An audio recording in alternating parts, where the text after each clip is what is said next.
The cable news networks went live when senators grilled James Comey about why he announced a renewed investigation of Hillary Clinton's email in the final stretch of the campaign, and his testimony rekindling the debate over why she lost.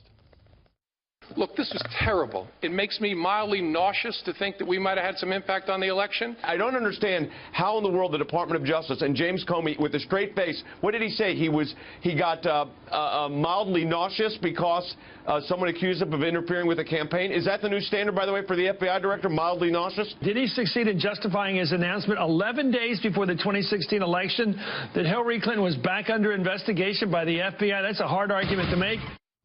Gayle Trotter, I would say the press was mildly nauseous over Comey's testimony. I mean, pretty tough on him for his insistence that he had to go public with the renewed investigation. That went nowhere. This had to do with Anthony Weiner's laptop and so forth. But getting it from both sides, it seems like James Comey, not a very popular guy in the media these days. He's not a very popular guy in the media, from the mainstream media or the conservative media. And some people would say that that might be an indication that he is really displaying his independence, because he's not making anyone happy with his testimony or the actions that he chose to take in July of last summer and right before the election. And part of it is the mainstream media didn't like it because he called out Bill Clinton for meeting with Attorney General Lynch on the tarmac and said that was part of why he chose to intervene and speak publicly in July. Yeah, although the press at the time was pretty critical of that Bill Clinton-Loretta Lynch meeting.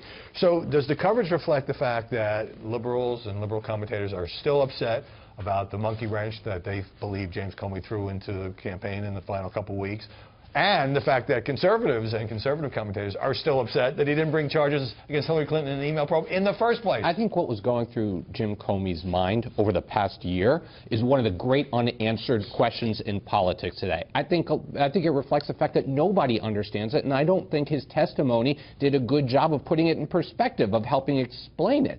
When he was asked by Pat Leahy why he released why he treated the Hillary Clinton stuff differently than he treated the Donald Trump stuff, he said, I didn't. He said, I thought about it the same way. And he tried to justify it. One was a completed investigation. He said one was, I waited several months, and I did it this way. Yeah. And I did that. And you know what? And I don't think there are a lot of people on the left or the right that would actually agree with that. Comey did say it was a painful period for him. So Nate Silver, the data guru, says the following: if Comey's letter in late October of 2016 altered the outcome of the election, which is in dispute, but it had some impact, the media may have some responsibility for the result. The story dominated news coverage for the better part of a week, drowning out other headlines, often, he says, jumping to conclusions. Was that overcovered or not?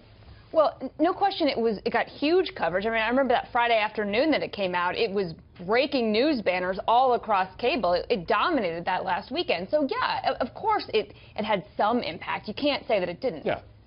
And now the story with Comey and the investigations and Huma Abedin seems to be going in a different direction.